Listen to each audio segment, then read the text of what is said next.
Welcome to the You Can Man podcast, episode 74. I'm Josh. I'm Tim. And I'm Dave. And on this week's episode, the Cannonball Run with Ed Bolian.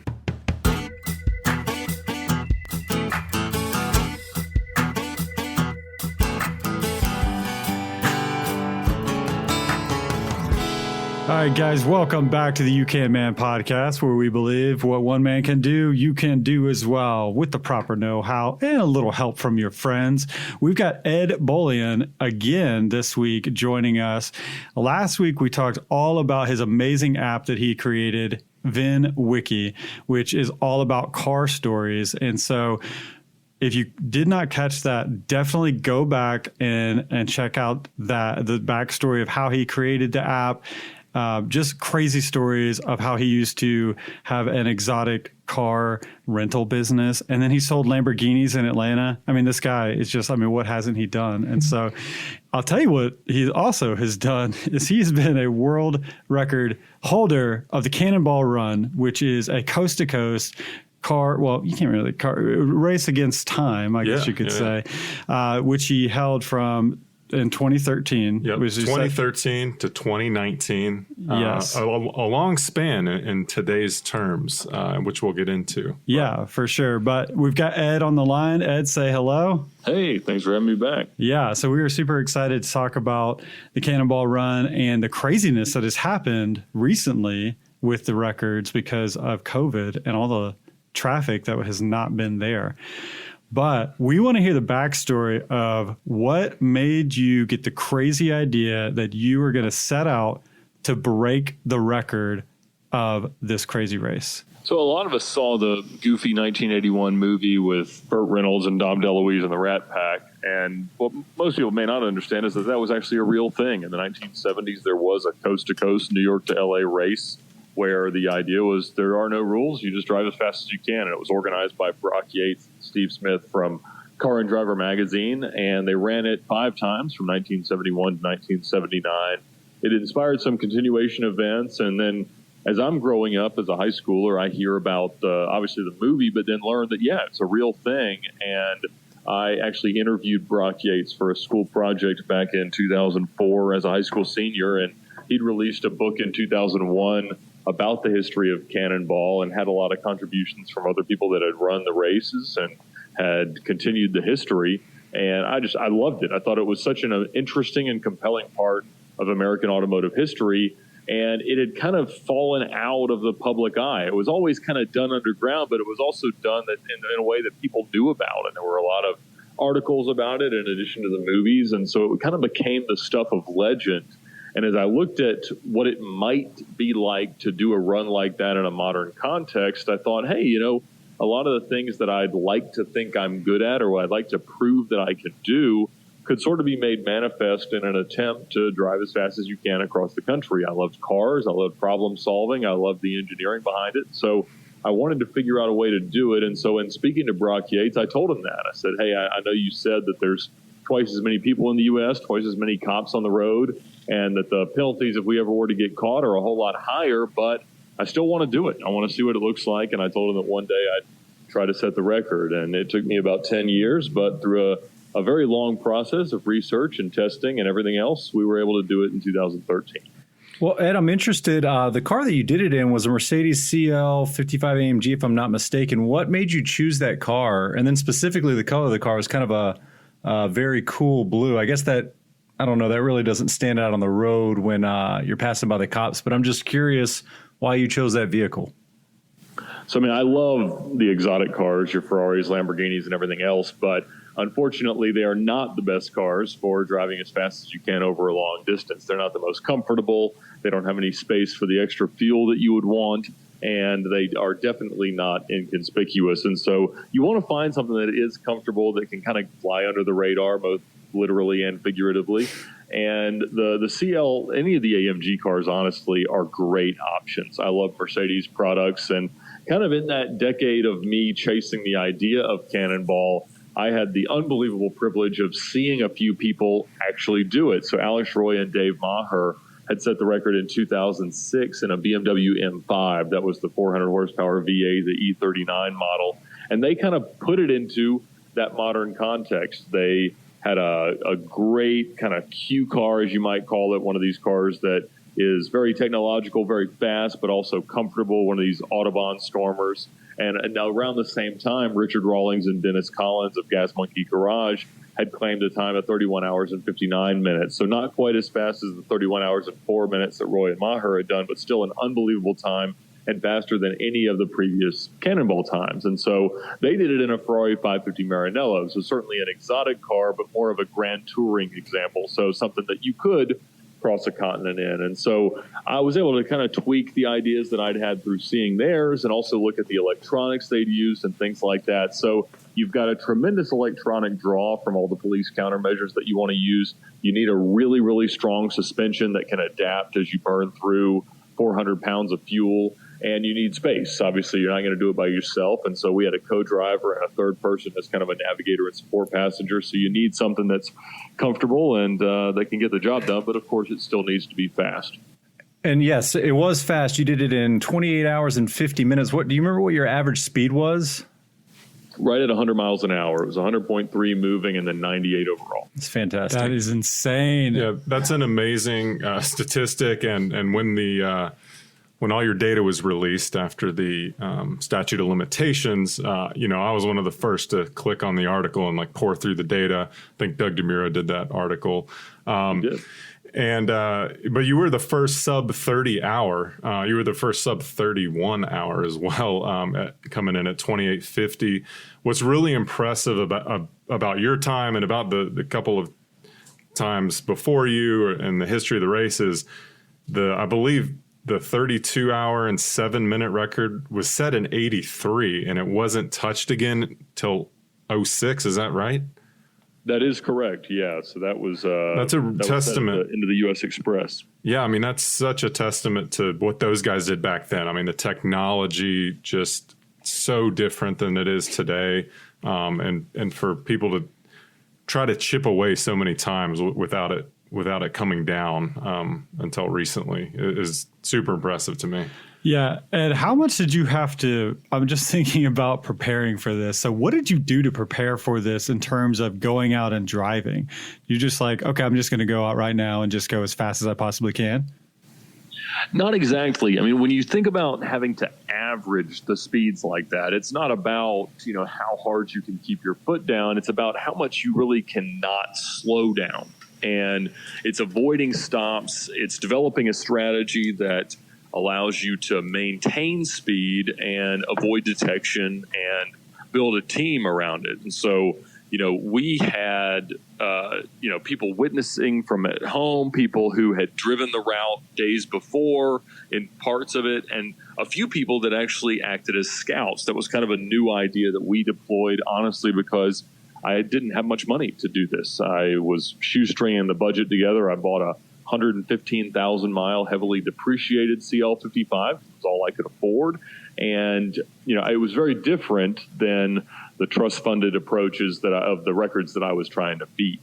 And so I was, really trying to think of the right recipe, kind of breaking down the big problem into all the little problems that I could digest and find a solution for. And so that's what we did. And that's what worked. Yeah, I know you've talked about the previous record holder, I believe spent like $500,000 or something like that. Is that right? Yeah. And I've heard you say you came in around 10% of that, which is amazing. And still every dollar I had. Yeah, that's awesome. I got to see. I actually was at a Caffeine and Octane a few years back and got to see your car. I don't think I got to meet you, but yeah, I love the car choice. And you had 2 fuel cells in the back. Is that right? Yeah, so we had 3 total gas tanks, 67 total gallons. We had 3 radar detectors, 2 laser jammers, a police scanner, a CB radio, an ambulance traffic light changers, all the GPS systems you could ever want, tracking devices, tablets, and everything, phones running Trapster at that point, and Waze, which is still a thing, and high-powered binoculars, all the stuff. That's incredible. What does it take to prove that you did what you did? So what is that like data that you are giving as proof that this is the actual time that I did this? So there's not a governing body of outlaw cross-country road racing. So you don't really have anybody to submit it to. It's usually interesting enough from a cultural perspective that you can get a couple of news articles written about it. And so pretty much you've just got to have enough proof to make a normal news outlet feel good about it. And fortunately, when I was attempting it, we could go beyond your gas receipts and toll receipts and photos and things like that. We could use tracking devices that would use cellular data and tell a third party that you couldn't manipulate where your car was. And so we used the same tracking devices that I used to use for my exotic car rental fleet. And but that company that we had used had no idea. Well, the CEO knew what we were going to do with it. But in the time between when he and I had that conversation and when we actually did it, they had grown from a very small home office in Texas to, 300 employees. And they did not want to be getting calls from CNN asking them to verify, the world's longest street race. And so he was reluctant, but he obviously did vouch for everything that we did. And he said, yeah, this is real in the car. The device was never disconnected. It's not like they got it on a plane and flew it across. What he said happened. And so that was kind of the end all be all of proof. The problem was when we pulled into the Portofino and looked at the data, it was so wildly incriminating that in the 93 counties we drove through, it could have easily earned us a year in jail in each of them. And so I couldn't just go out and make it public because I would have been, endlessly prosecuted for that. So we had to wait a year because the statute of limitations on speeding and reckless driving and endangerment vary between 3, 6, and 12 months, depending on which state it is. And so at that point, we were then finally able to release the data, although the news outlets had already, seen it. But when I say seen it, I mean, they stood in front of me and held my iPad and scrolled through it and then handed it back to me. I couldn't even send it to them. Yeah, I like that's what fascinates me about this whole thing is, and especially the way you approached it, and I think the guys have approached it since, is it's an outlaw race, but you guys are really putting in the work to make it as safe and practical, and you're covering your own bases too, but the preparation is fascinating, and you guys are on the road as much as possible when others aren't on the road as much as possible. So, and I know we'll get into COVID in a second, but yeah, I mean, when you hear Ed talk about this and other guys that have done it, I mean, you're like, these guys are true professionals for sure. I mean, well, there was some. Well, when you hear the story, you're like, these guys are nuts. But when you actually look into it, it is very professional. Yeah, I mean, just all the equipment they're using, the spotters, like all kinds of stuff. I mean, as odd as it is to say, they're doing this safely. I know, you listen to that and you're like, how in the world are you averaging 100 miles per hour and you're doing it safely? But these guys they really are, because of all the measures that they've got in place. There was the one guy, and I'm forgetting his name now, but he did the solo run in his Mustang. Fred Ashmore. Now that one, I was a little like, okay, that, that had some questionable stuff there but he still had help. There were still measures that he took. And so that was a really interesting YouTube video that I watched on the solo run. Josh, what were you going to say? Yeah. So Ed, take us into modern day. Like, what are we, your record was broken in 2019, pre-COVID. It was done in another Mercedes AMG. But once we're into COVID, what are we doing? What are you guys doing as a community as far as how do you designate these races? I mean, this is unprecedented times. Sure. It's kind of, is it cheating? What are we saying here? So after we set the record, as I was researching, everything that I possibly could surrounding Cannonball and everything, I couldn't find any evidence that anyone had really tried to beat Alex Roy and Dave Maher's record. They claimed that 5 to 6 people tried a year, but there were no times claimed that were slower than it. Nobody had made a forum post about it by any means. And so immediately after our story got released, I did start to get contacted by a ton of people that were inspired by it, or at least had been interested in it. And they all wanted to talk about their plans to go driving. And the most important thing as anyone who becomes attached to the community of idiots that care about this sort of thing is that in the 50 years of pursuing it, there have been no accidents involving any other cars. There's been no injuries apart from a girl in 1975 that was in a limousine that was a part of the race that ran off the road because everybody in it fell asleep and nobody was wearing seatbelts and she broke her arm. Like, that's it. And so there's an immaculate history of safety that has to be maintained. And so as the unofficial torchbearer of it, after we set the record, I started to really bring people together, mostly out of efficiency, so that as I answered questions, I wouldn't have to do it 100 times. But it started to develop this community of cannonballers. And once we launched the VinWiki app and then a year later the YouTube channel that we used to promote it, part of the reason we did the YouTube channel was to capture cannonball stories, because I didn't have that many that I could find prior. And I wanted to have a way to kind of immortalize that and document the hobby a little bit more thoroughly than anyone had been able to. And so it resulted in kind of, I knew this was sort of a hazard of doing so, a lot more people trying to beat my record. And I knew that the community that I would enjoy being a part of would probably also be the reason that eventually my record fell. And it did. In fact, it was two guys that met while coming to film car stories at VinWiki. Didn't know each other prior and wanted to figure out a way to beat me. And I understand that's all well and good. And they came and told the story on VinWiki. So it all works out. Then we had all been talking about doing a collective run on April 4th, not really as a race, but as different people wanted to try different things. They had cars they'd been building. A friend of mine has built a perfect replica of the ambulance that was in the movie and that actually ran in 1979. It was driven by Brock Yates. And so we were going to just drive that thing across. It wouldn't have been fast. It wouldn't have been comfortable, but it would have maybe made it, probably broken down. But as the virus started to spread and as the shutdown started to be announced, most of us just kind of decided, well, we'll just wait. We didn't need to do it right now, so we won't. But some of the other guys were pretty darn serious about it, and so they decided to go. And I knew that, so I had actually made a video for our YouTube channel talking about whether or not it was that advantageous. Like, what could you look for? And, we had kind of thought it would be certainly an advantage that there wouldn't be anybody on the road, but it also might be a lot harder to blend into traffic when you needed to, when you came across the speed trap. Now, what we didn't know at that point is that the cops were so scared of the virus that they weren't pulling anybody over.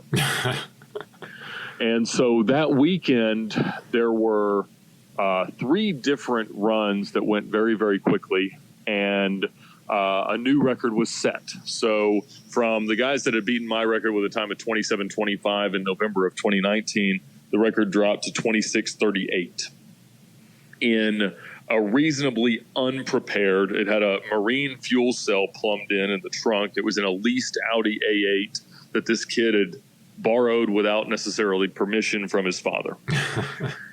And it was nobody we'd ever heard of, but I got an email when they were in Arizona saying, hey, these guys are about to beat the record. Do you want to follow them on his tracking device? And so we saw them, and it was true, and they had done it. And the other 2 runs, one was a solo run that was insane, not quite as fast as Fred eventually went, but and another was a diesel time. So the guys in a 250 horsepower diesel car beat our time by 20 minutes. Wow. Which was unbelievable and awesome. And so over the course of the next 6 weeks, there were 8 runs that would have beaten my time. So after it took dozens and dozens of attempts, in earnest, money, no object kind of efforts to eventually beat 2850, it was now being done by just about anybody who wanted to go out there. I'm going to say all of those deserve asterisks after them because it's just it's not the same thing. I don't know. Well, and that's what they said. Most of these guys had done it in a more traditional time where you had to contend with traffic and you didn't go hours on end without ever touching your brakes. And so they realized that it was a different thing. But at the same time, look, it's a game of no rules. Like, you can't really say that it's a different game now that things are, but it is. Yeah. And so the Fortunately, what we saw for most of it was, that anybody could go out there and set a pretty crazy time. And towards the end of it, we had 2 absolutely insane times that probably can't even be beaten by a really strong car and a really strong team. Like, they still had a whole lot of stuff go right, in addition to the fact that the roads were deserted. And so I think the death knell's probably in there at this point, and I don't think the record's going to advance anymore. But, it was definitely an unbelievable time. So you have that question, right? Like, it's kind of a Sosa McGuire era of cannonballing, where there's this advantage that had never been afforded to people previously, or at least not nearly in the way that this happened. And so how do you compartmentalize those times? And people have introduced the idea of an asterisk, or, a COVID cannonball contest that, is its own little thing. But I don't know that we can say what that is or should be just yet. When you look back on, how you categorize sailing times when there's wind, or marathons that net downhill, like at first they're just marathons or sailing contests or Olympics where they wear swimsuits that cover their whole bodies and are hydrophobic. Or you realize that it destroys the pursuit. And I think that's the bigger risk right now. That I don't see how anyone would take the risks and try in a normal world that isn't shut down to try to beat the existing times. And then the question is, well, would it even matter if you claim to beat the other times, the ones that preceded COVID? And so I think we're going to have to look at it a year or two from now and see if anybody tries it before, and how successful they are, before we decide how these have to be viewed. Yeah, I haven't even thought about that. That's such an interesting viewpoint of, now that the record is so low, have you eliminated that desire that so many people have had for so long to even go out there and put themselves out there? I doubt it. There's still going to be the guy that's going to try it, even when stuff gets back to normal. And honestly, maybe the traffic will be less even when this is over, because just so many people are going to be working from home permanently now. Because I think there's going to be such a shift to working from home, even long after the COVID goes away. And so I don't know, maybe there'll be generally less traffic. Who knows? I think there will be less, but that's a big difference from zero. True. Yeah. When you get the trucks off the road, that's a big deal. Trucks were the problem. The trucks didn't stop, and they didn't have hour logs and requirements and really any safety measures whatsoever. They took the governors off of many of them.